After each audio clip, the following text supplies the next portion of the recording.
you were fundamental in changing the sport industry and football, because, as you said, at the time when you joined FC Barcelona, no one was creating content as a club in first person.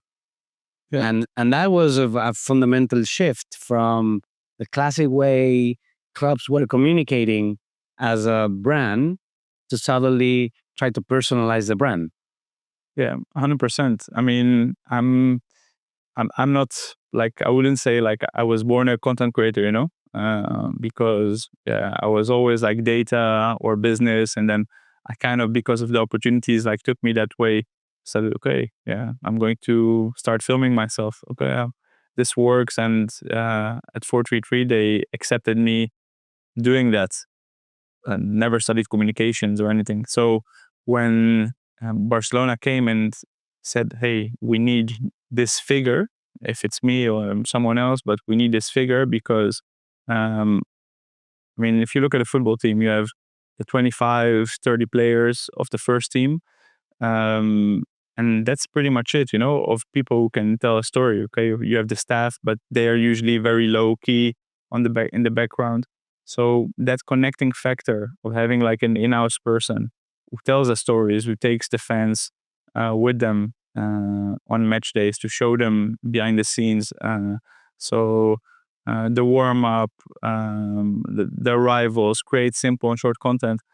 So I think like Barcelona back in the days was definitely one of the pioneers as well. I think it was a brave decision, but also a good decision on their part. 100%. And especially because you were also changing the way content was told and created for football clubs. If you think about the content you see on social media, it's a lot your friends' content, it's a lot content creators that talk in first person to the camera. So back in the days, you were seeing clubs doing stories behind the scene, but no one telling the story of what was happening. So they were just shooting the content and posting, but no one was telling the story.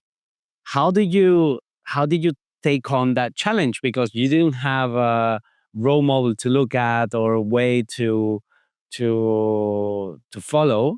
You have to create your own path, and you need to balance between all the politics and big communication decisions of a big brand like FC Barcelona, and bring it to life into a new way of communication. So how did you manage that process?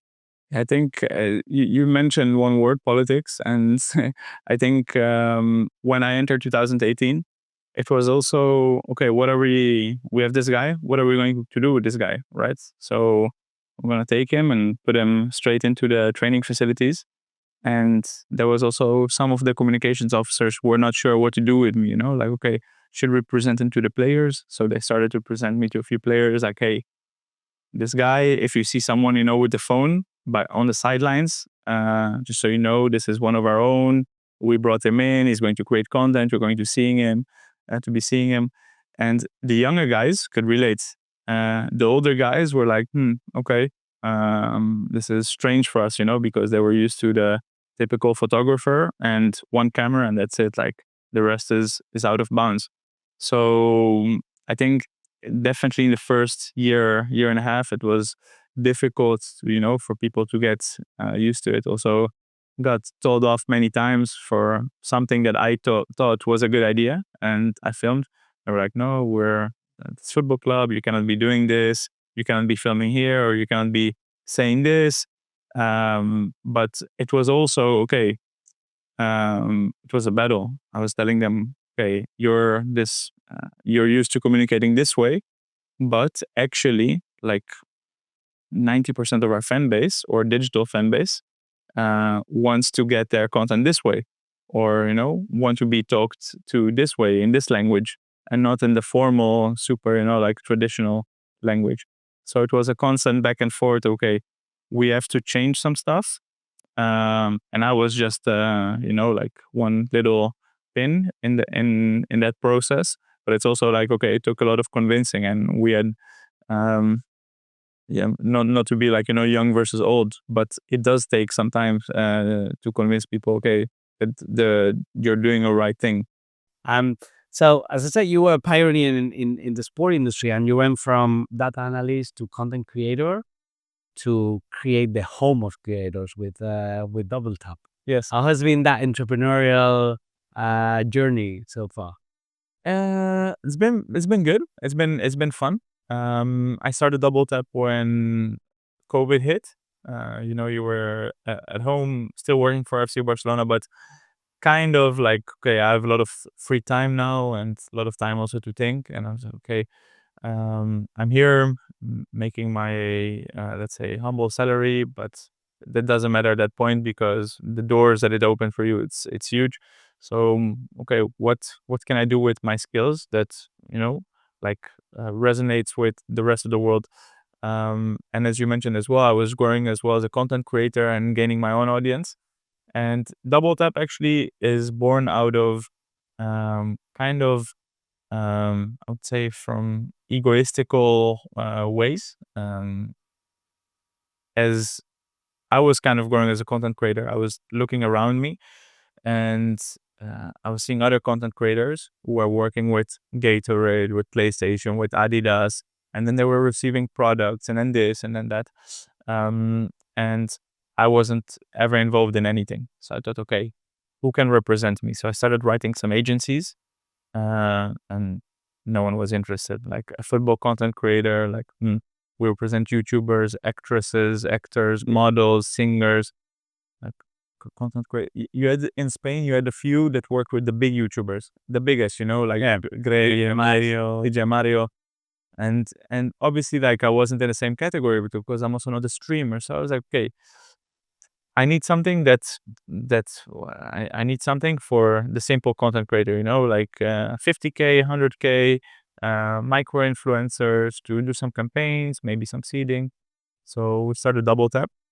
And as I was explaining this project to some other content creators, everyone was super enthusiastic because none of them were represented at that moment. And one of the guys that I told it to was Fabrizio.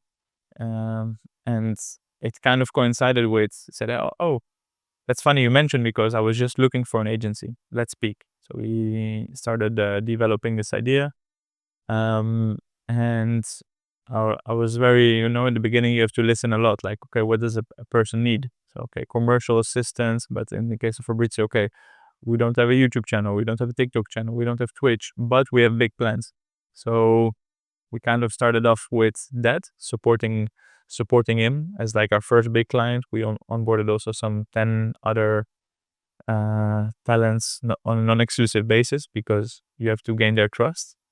And now 4 years later, we're more established than at the beginning.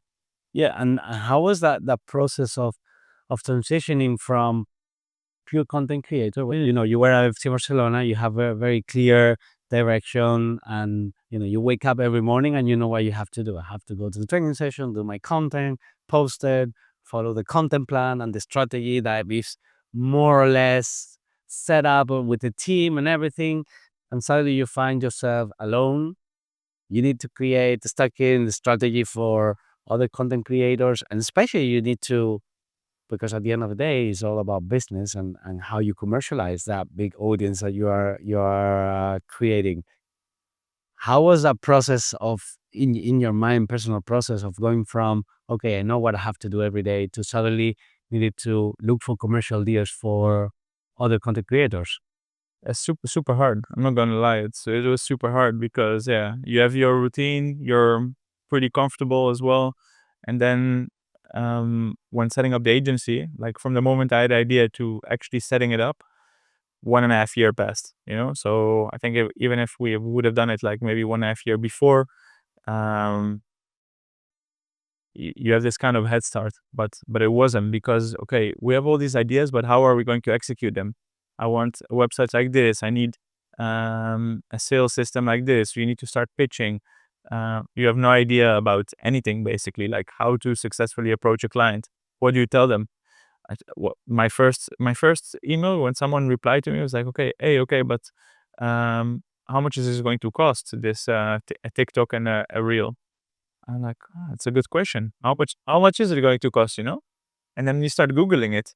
And then, CPM, CPM, okay, but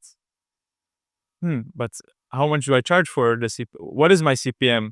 So, like, you can't say, okay, I'm just going to say a number and see their feedback. Maybe if they're happy with it, I was too low, If they're unhappy with it, oh shit, because I was also really scared to throw too high numbers, to lose the deal, to not do. So it was, in the beginning, it was super difficult. And then also the hiring process, like, okay, who are you going to do this project with? So I was pretty uh, fortunate to start with two good friends. Also being aware that if you do it with friends and it doesn't turn out the right way, that Not complicated. that it's complicated. But no, I started with two good people. Like, I was from the beginning, I had it very clear that I needed good content. So the way we communicated was going to be super important in how we would attract business. So that the Instagram is our portfolio, that the LinkedIn should be top as as the big sales channel. But just, you have to convey a message also to the content creators, like, okay, this looks good, like, Yeah. you can free join. And then also from a sales perspective, like, just be bold, like, reach out to brands endlessly. And also it's true that if you reach out with Fabrizio as a name, Fabrizio Romano as a name, or with other people, it is a bit of a difference. So getting that foot between the door was also a massive help.